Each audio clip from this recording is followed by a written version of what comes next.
ফারুক আযম রাদিয়াল্লাহু আনহু রাত্রের অন্ধকারে একা একই পথ চলা শুরু করলেন। কেন? প্রজাদের অবস্থা পর্যবেক্ষণ করবার জন্য। চলতে চলতে নেই কোনো সঙ্গী, নিশাচর। পথগুলি চলতে চলতে বন্ধুরা আমার মরুভূমির পথের মধ্যে হঠাৎ করে ফারুক আযমের কানের মধ্যে বন্ধুরা আমার বাচ্চাদের কান্নার আওয়াজ ঢুকে গেল। ফারুক আযম রাদিয়াল্লাহু আনহু চিন্তা করলেন, এ কান্নার আওয়াজ এত গভীর রাত্রে কোথা থেকে আসে? উনি লম্বা টাইম পর্যন্ত একদম তাক লাগায় শুনতেছিলেন। অনুমান করে আওয়াজের দিকেই পথ চললেন। পথগুলি চলতে চলতে একটা পর্যায়ে একটা বাড়ি পর্যন্ত পৌঁছে গেলেন। গিয়া দেখলেন জীর্ণ শীর্ণ ভাঙ্গা ঘর। বাড়ির ভিতরে বন্ধুরা আমার একজন মহিলা চুলার ভিতরে আগুন লাগায়া কি বন্ধুরা আমার কি যেন জাল করতেছে। আর বাড়ির ভিতরেই বন্ধুরা আমার তিনটা বাচ্চা কান্নায় ভেঙ্গে পড়ছে। ফারুক আযম এত গভীর রাত্রে একে একই মানুষ, বাসাতে কোনো পুরুষ মানুষ নেই। ফারুক আযম গিয়া এক পর্যায়ে মেয়ের পাশে দাঁড়ায় বললেন, মা গো, এত গভীর রাত্রে সন্তানরা কান্দে, সন্তানগুলি তোমার কি হয়? মেয়েটি উত্তর করলো, গভীর রাত্রে তুমি কোথা থেকে আসছো যুবক? তোমার সঙ্গে আমি কথা বলতে রাজি নেই, এখান থেকে চলে যাও। তোমার সঙ্গে এই কথা বলে কোনো আমার লাভও হবে না, গভীর রাত ভেগে যাও এখান থেকে। ফারুক আযম বললেন, না মা, সন্তানগুলি কার কেন কান্দে না বলা পর্যন্ত আমি যাব না। মেয়েটি তখন উত্তর করলো, কি আর বলবো রে যুবক, তোমাকে চিনি না জানি না, এই সন্তানগুলি আমার সন্তান। ওর বাবা নাই বলে না, ওর বাবাকে এদেশের রাষ্ট্রপ্রধান ফারুক আযম জালেম ওমর ওর বাবাকে ইসলামের যুদ্ধের জন্য পাঠিয়েছিল। এক যুদ্ধে আমার স্বামী ছিল ইসলামের জন্য নিবেদিত প্রাণ। যুদ্ধ করতে করতে শহীদ হয়ে গেছে। একটা বছর পেরিয়ে গেল, আমার এই মাসুম ইয়েতিম শহীদদের খোঁজ নেওয়ার জন্য এখনো পর্যন্ত জালেম ওমর আমার এখানে কোনো লোক পাঠালো না। স্বামী আমার যখন দুনিয়া থেকে বিদায় নিল, অনেক বেশি সম্পদের মালিক আমরা নই, 3 সন্তান নিয়ে মানবেতর জীবন যাপন করি, মানুষের বাসায় জিয়ের কাজ করি। 3 দিন হয়ে গেল, কোথাও কোনো কাজ মিলে না। 3 দিন হয় সন্তানদেরকে কোনো কিছু খাবার দিতে পারি না। সত্যি কয়েকদিন পূর্বে গাজার একজন শিশু বাচ্চার বন্ধুরা আমার মৃত্যুর দৃশ্যখানা দেখার পরে দিলটা ফেটে চৌচির হয়ে গেল।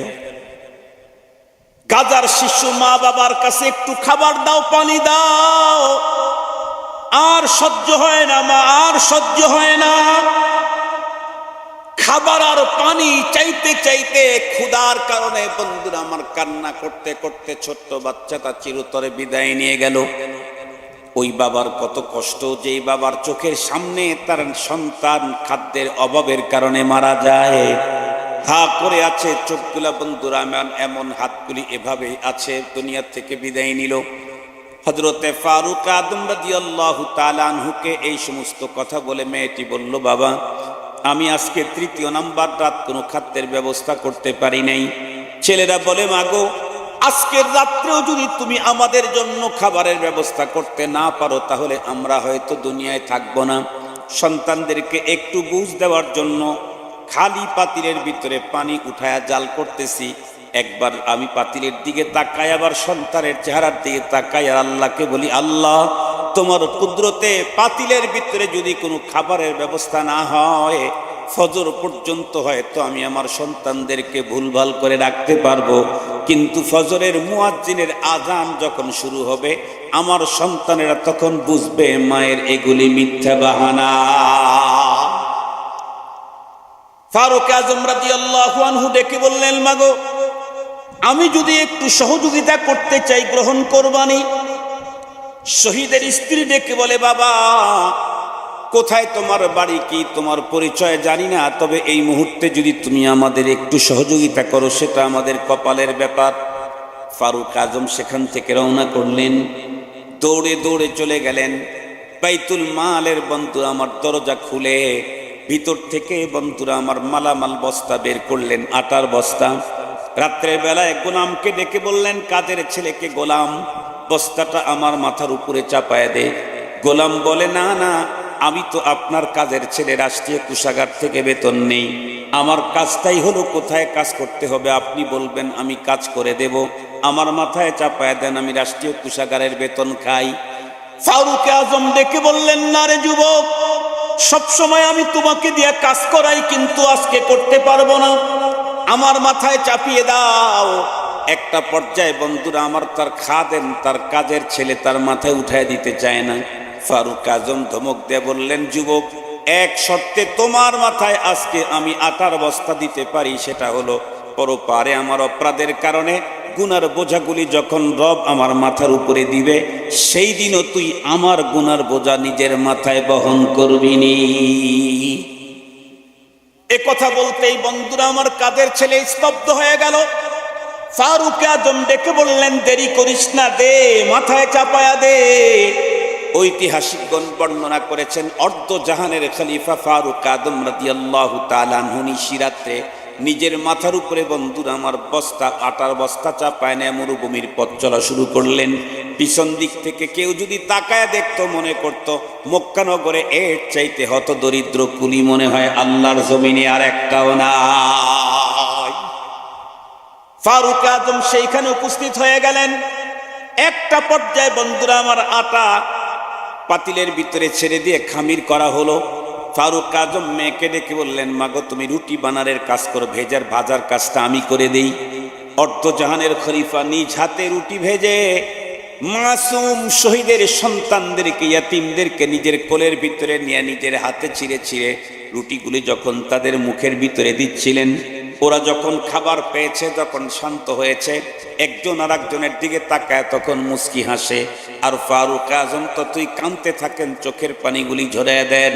কেন? কারণ তোদের মুখে তো হাসি থাকার কথা ছিল। 3 দিন পর্যন্ত ক্ষুধার কারণে যেই চোখের পানি ফেলছিস, এর জন্য আমি আল্লাহর আদালতের ভয়ঙ্কর অপরাধী। আমার কারণেই তো তোরা এত চোখের পানি ফেললি। কি হবে আমার আল্লাহর আদালতে? ওয়াত্তাকু ইয়াওমান তুরজাউনা ফীহি ইলাল্লাহ সুম্মা তুওয়াফফা কুল্লু নাফসিম মা কাসাবাত ওয়া হুম লা ইউযলামুন। খুব ভালো করে বুঝবেন কথাগুলি। ফারুক আজম তাদের খাবার দাবার কমপ্লিট করে যখন চলে আসবেন, ডেকে বললেন, মাগো তুমি আর কোনো পেরেশানি করবা না, যতদিন পর্যন্ত আমি বেঁচে থাকি ইনশাআল্লাহ তোমাদের আর খাবারের কোনো সংকট হবে না। এই খাবার শেষ হওয়ার আগে তোমাদের জন্য খাবার পৌঁছে দেওয়ার কাজ করব। মেয়েটি তখন ডেকে বলে, বাবা কে গো তুমি? কোন ঘরের কোন মায়ের সন্তান? গভীর রাত্রে আমাদের প্রতি এতটুকুন ভালোবাসা, এত উন্নত ভালোবাসা চরিত্র তুমি দেখালে। শোনো, তোমাকে 2টা কথা বলি। 1 নাম্বার কথা হলো, আল্লাহর আদালতে জালেম ওমরের বিরুদ্ধে আমি নালিশ করব, তুমি সাক্ষী থেকো। 2য় নাম্বার কথা হলো, যদি আমাকে কেউ বলে এই দেশের রাষ্ট্রীয় ক্ষমতায় কারে রাখা দরকার, আমি বলবো এই জমিনে তোমার চাইতে রাষ্ট্র ক্ষমতার জন্য উপযুক্ত আর কোনো মানুষ নাই। ফারুক আজম রাদিয়াল্লাহু তাআলা আনহু নাকের ডোগায় দাঁড়ায়া, তার মতো ভদ্র বেদাদের মানুষ তার চরিত্র আর স্বভাবের উপরে এত বড় ভয়ঙ্কর ভয়ঙ্কর শব্দ ইউজ করার পরেও ফারুক আজম অ্যাকশন নিচ্ছেন না, বরং চোখের পানি ছেড়ে কান্না করলেন। এই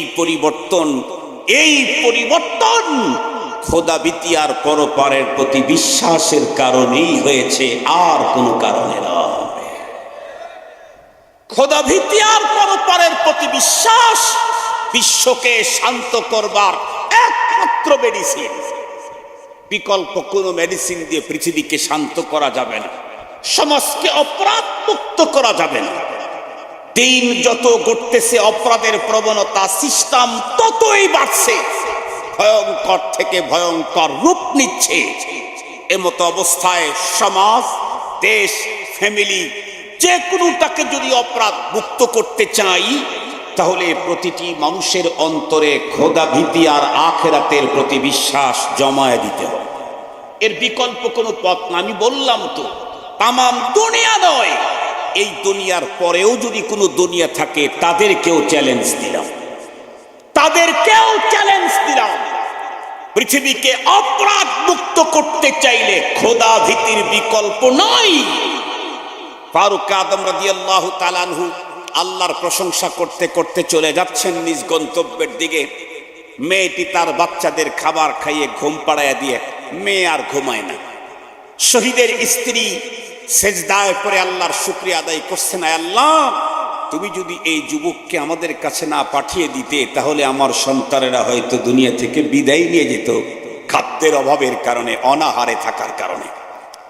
সকালবেলায় ফারুক আযম রাদিয়াল্লাহু তাআলা আনহু বাসায় গিয়ে বললেন, স্ত্রী আজকে আমার বাসায় একজন মেহমান আসবে, হয়তোবা আমার জীবনে আর এর চাইতে উন্নত মেহমান কোনোদিন পাবো না, এ কারণে তুমি তোমার সাধ্যগত সবচাইতে উন্নত মেহমানদারির ব্যবস্থা করো।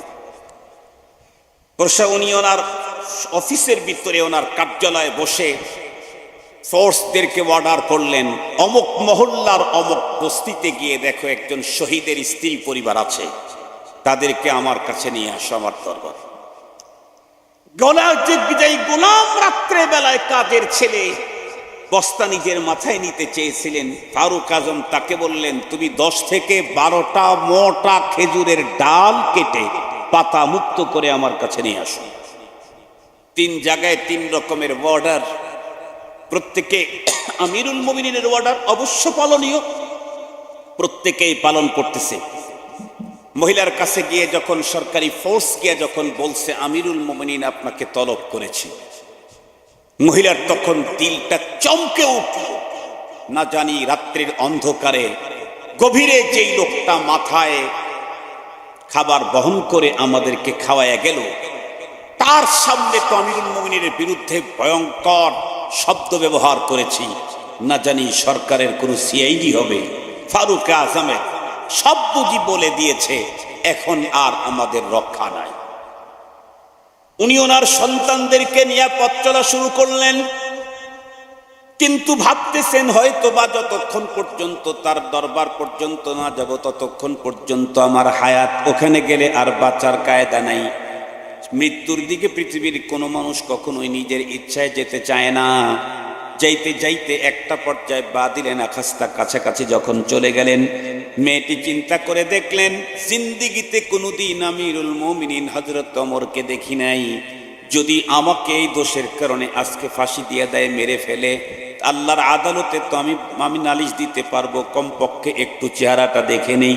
দূর থেকে বাঁকা চোখ করে বন্ধুরা আমার একটু ঘুমটাটা সরাইয়া দিয়া তাকানের পরে দেখছে, আল্লাহ কাকে দেখছি, গত রাত্রে যে নিজের মাথার উপরে বস্তা বহন করে আমি রুটি তৈরি করার পরে নিজ হাতে কড়াইয়ে যে রুটিটা ভেজে আমার সন্তানদেরকে কোলের মধ্যে নিয়ে আদরার পিতৃ আদর সোহাগার ভালোবাসা দিয়ে আমার সন্তানের মুখে যে খাবার উঠাইলো, এখন না দেখি আসনের ভিতরে সেই লোকটাই বসা।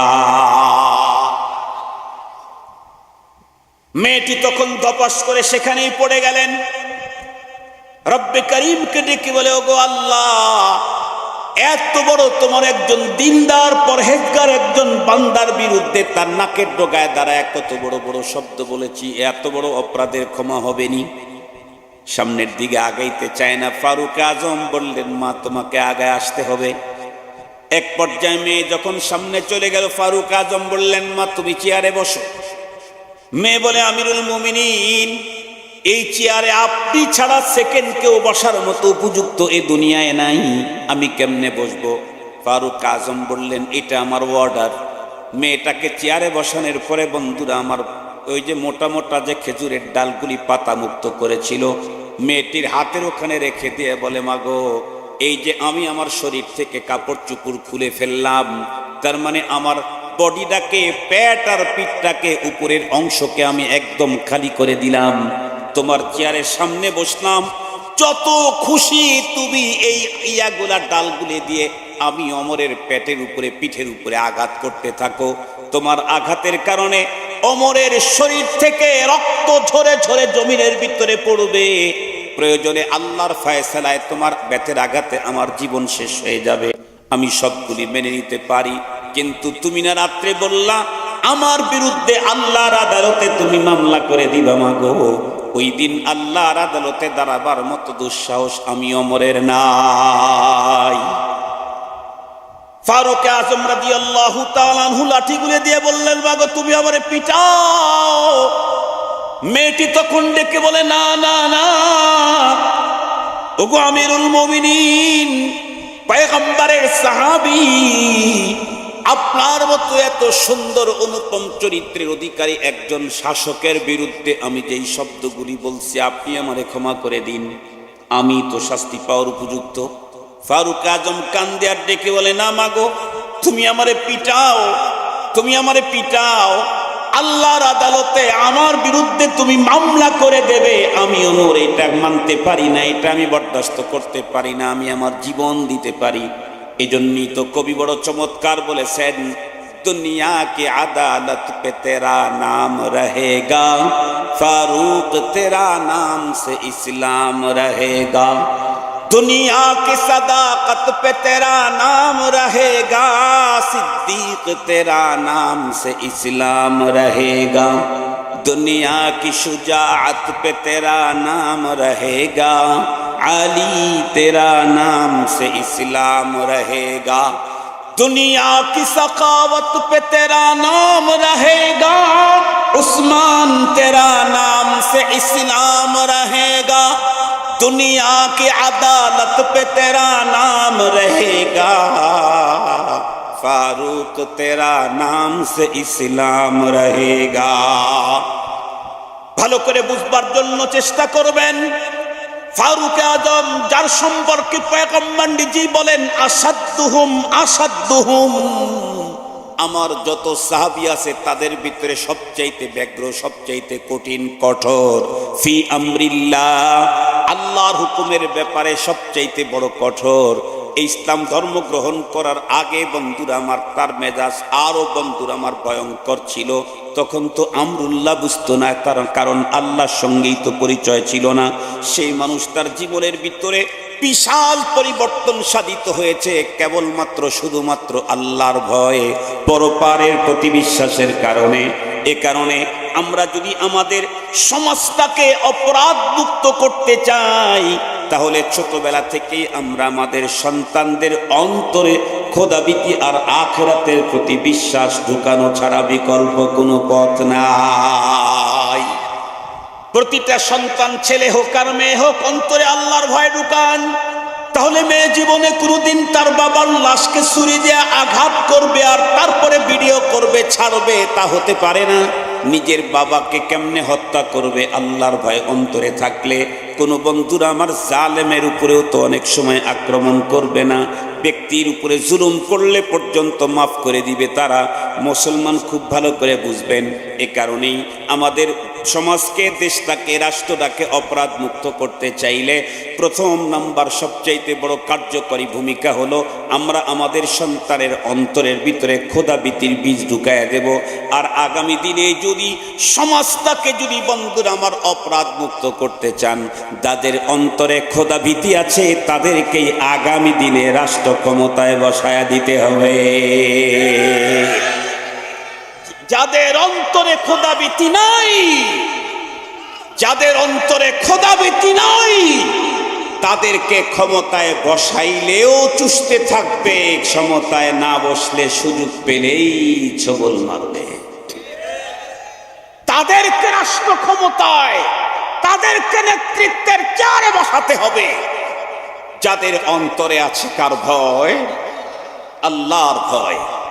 যাদের অন্তরে আছে আল্লাহর ভয়, পরপারের প্রতি বিশ্বাস, তারা রাত্রের অন্ধকারেও কারো উপরে জুলুম করতে পারে না, দিনের আলোতেও কারো মানহানি করতে পারে না। মুহতারাম হাজরিন, ভালো করে বুঝতে হবে, সুযোগ কিন্তু সব সময় আসে না, বারে বারে আসে না। প্রথম স্বাধীনতার পর থেকে একটা সুযোগ এখন তৈরি হয়েছে। আগামী দিনে এই সুযোগ যদি কাজে লাগাইতে ভুল করেন, আমাদের জীবনে তো হবে না, আমাদের সন্তানদের জীবনেও পরবর্তীতে আবার কখনো এই জাতীয় সুযোগ আসবে, আল্লাহ ভালো জানে। এজন্য আমাদেরকে অ্যালার্ট থাকতে হবে। টাকার কারণে আগামী দিনে আমাদের ম্যান্ডেট বিক্রি করব না। অপরাধ মুক্ত শান্ত সমাজ রাষ্ট্র গঠনে খোদাভীরু লোকদেরকেই আমরা চাই। মুহতারাম হাজরিন, আল্লাহর ভয় থাকলে যেমন সমাজ দেশ যেমন অপরাধ মুক্ত হয়, সাথে সাথে আল্লাহর ভয় যদি কারো থাকে, রবের জন্য বড় বড় অফারের গিফটার প্যাকেট তার জন্য আল্লাহ রেডি করে রেখে দেয়। সুবহানাল্লাহ বলবেন কি? কোরআন শরীফের এক আয়াতে আল্লাহ বলেন, ইন্নাল মুত্তাকিনা ফি জান্নাতিন ওয়া উয়ুন। কথা বলেন না কেন? ইন্নাল মুত্তাকিনা ফি জান্নাতিন ওয়া উয়ুন।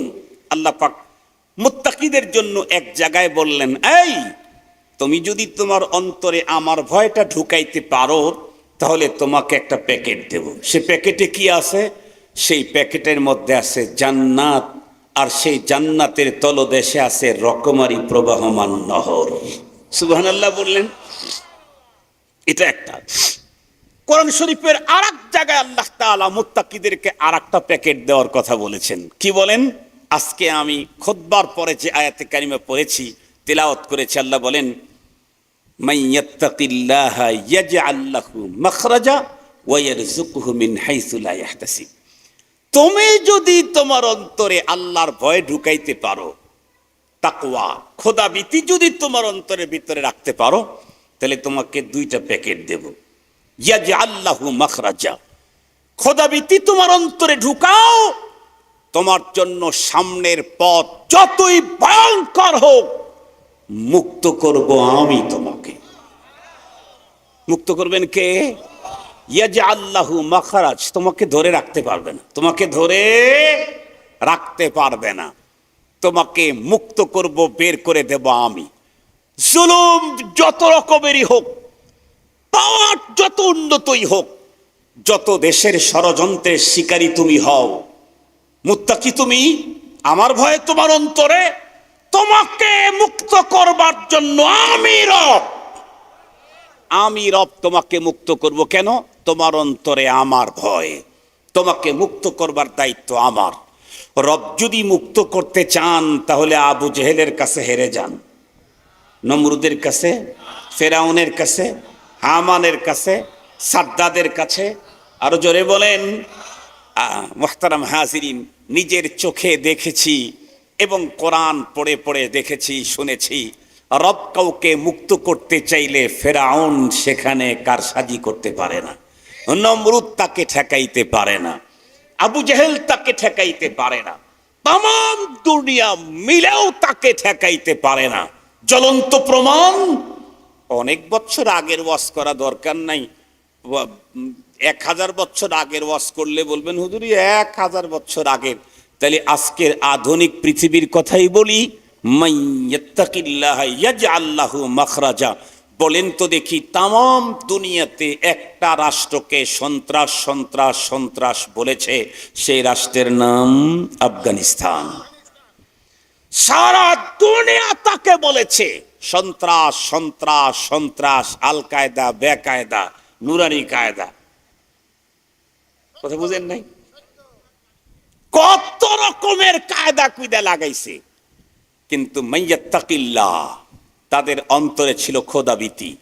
আমেরিকাকে কোনো ডরায় না তারা। চলতে চলতে রব তাদেরকে মুক্ত করলেন। কেমনে?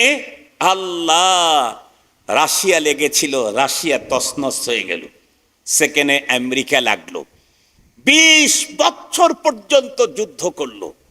আমেরিকা একা যাওয়ার সাহস করে নাই, মিত্র বাহিনী নিয়ে গেছে, কোয়ালিশন তৈরি করে তারপরে গেছে। তাম পৃথিবীর লেটেস্ট সবচাইতে দামি অত্যাধুনিক অস্ত্র নিয়ে শেষ করতে গেছে কাদেরকে? তালেবানদেরকে। তালেবানের বাংলা ছাত্র। কথা বলেন না কেন? তালেবান মানে কি?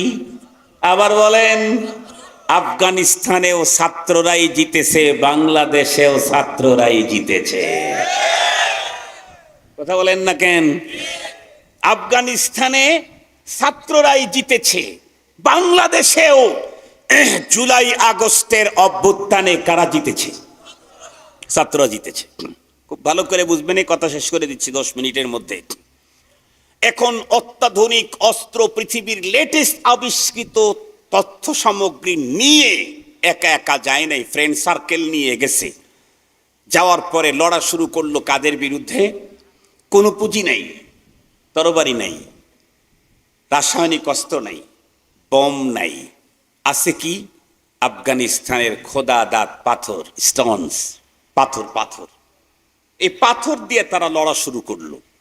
কিন্তু তাদের কাছে একটা বড় পুঁজি আছে, মাইয়াত্তাকিল্লাহ, তাকওয়া আছে, খোদাবিতি আছে, আর কিছু নাই। ট্যাঙ্ক নাই, অস্ত্র নাই, গুলি নাই, গোলা বারুদ নাই, কিচ্ছু নাই। লড়তে লড়তে যখন চলাচল শুরু করলো, এই অল্পতেই রব বলেন ইয়াজআল্লাহু মাখরাজা, পুঁজি আসলটা থাকলে বের করার পথ আমি তৈরি করে দেব। ট্যাঙ্ক নিয়ে যায়, এক হাফেজে কোরআন সামনে পেয়ে গেছে, মেরে ফেলবে তাকে, মেরে ফেলবে। বলছে তোদের কাছে কি আছে? কয় কি আছে দেখবা? কয় হ্যাঁ। তাহলে একটু আমার সময় দাও। উনি ওখান থেকেই এক মুঠ বালি হাতের মধ্যে নিয়েছেন, নিয়ে সূরা ইয়াসিন তেলাওয়াত করেছেন, বলেছেন ইয়া রব তুমি তোমার ক্ষমতা দেখাও। বালির উপরে ফু দিয়ে ট্যাঙ্কের উপরে ছুড়ে দিয়েছে, পুরা ট্যাঙ্কে আগুন লেগে গেছে। ট্যাঙ্কে আগুন লাগছে। বালি দিয়ে ট্যাঙ্কে আগুন লাগে? ট্যাঙ্ক চলেই তো মজা পাই তো বালুর উপরে চলে। ট্যাঙ্ক তো বালুর উপরে চলতে বেশি মজা পায়। বলুন তো দেখি এ কাজ ঘটাইলো কে? কেন? ইয়াত্তাকিল্লাহ, অন্তরে রবকে জাগা দিয়েছে, রব তাকে হেফাজতের ব্যবস্থা করে ফেলতেছে। মুহতারাম হাজিরিন, 20 বছর পরে যখন তারা চলে আসলো, একেবারে ভয়ঙ্কর শোচনীয় লজ্জাজনক পরাজয় বরণ করে যখন চলে আসলো, মিটিং, প্রথম সমঝোতার মিটিং হলো কাতারে। কাতারে মিটিং হলো, আমেরিকার বড় বড় নেতারা আসছে, তালেবানদের নেতারাও সেখানে গেছে। বিশাল উন্নত, বর্তমান পৃথিবীর ভিতরে উন্নত রাষ্ট্রের প্রথম সিরিয়ালে কাতার। আমি সেখানে গেছি, ওয়াজ করছি কাতারে, আলহামদুলিল্লাহ। নিজের চোখে, ছোট্ট একটা রাষ্ট্র, আমাদের বাংলাদেশের চিটাগাং বিভাগটা যত বড়, কাতার রাষ্ট্রটা তত বড়, পুরো রাষ্ট্র হলো তত বড়। তো সেখানে গেছে, একেবারে বড় বড় জেলটেনমেল বিশ্ববিখ্যাত নেতা মেতা যারা আছে আমেরিকার, সব ওই দিক দিয়ে বসছে। এই দিকে তালেবানদেরকে বসতে দিছে। তালেবান কি করছে তা জানেন? আপনারা দেখবেন কিয়ামত পর্যন্ত এই ইতিহাস থাকবে। এভাবে করে সবার উপরে 2 পা উঠে এভাবে বসছে। সব তখন চিন্তা করলো এই লোকগুলা আনসোশাল, কিছু বোঝে না, পরিবেশের পও বোঝে না। পৃথিবীর সেরা সেরা রাজনীতিবিদ দুনিয়া যারা চালায়, তারা এসে বসছে এখানে। আর সেই মিটিং এর ভিতরে এত দামি সোফার উপরে 2 পা উঠায় দেয়া বসছে।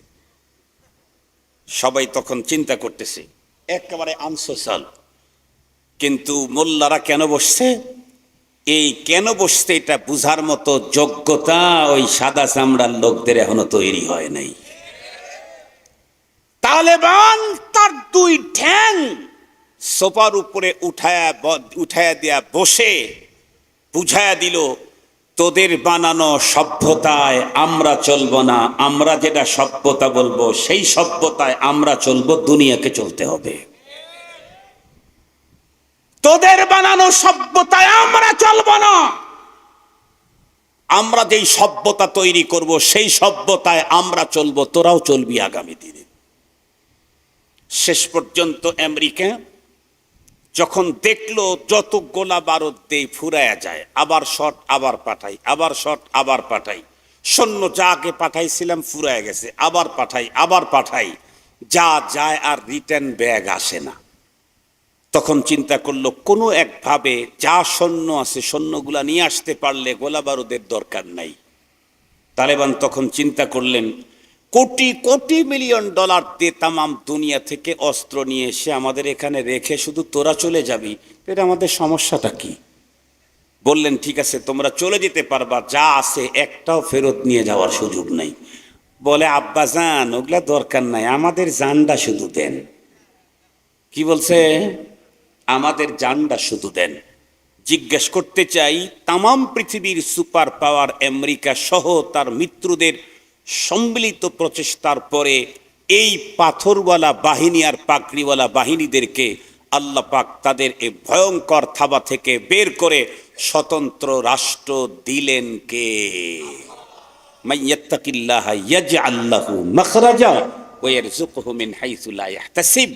আজকে তামাম পৃথিবীর ভিতরে উন্নত রাষ্ট্রের প্রথম সিরিয়ালে আর 5 বছর পর্যন্ত যদি এভাবে আমেরিকা আফগানিস্তান চলতে পারে, 1 নাম্বার সিরিয়ালে আসবে আফগানিস্তান। আফগানিস্তান মাত্র 3 বছরেই তারা নিজেরা অত্যাধুনিক এত উন্নত গাড়ি আবিষ্কার করেছে, চায়নার তো চাই না, জাপান পর্যন্ত হতবাক হয়ে গেছে। আফগানিস্তানের সেই দেশের মুদ্রা পৃথিবীতে দেখতে দেখতে এখন ইসের কি বলে ডলারের চাইতে ডলারের কাছাকাছি চলে গেছে। হয়তোবা ডলারকে অল্প দিনের মধ্যেই তারা ওভারটেক করে পৃথিবীর শীর্ষস্থানীয় মুদ্রার ভিতরে আফগানিস্তানের মুদ্রা দাঁড়াবে।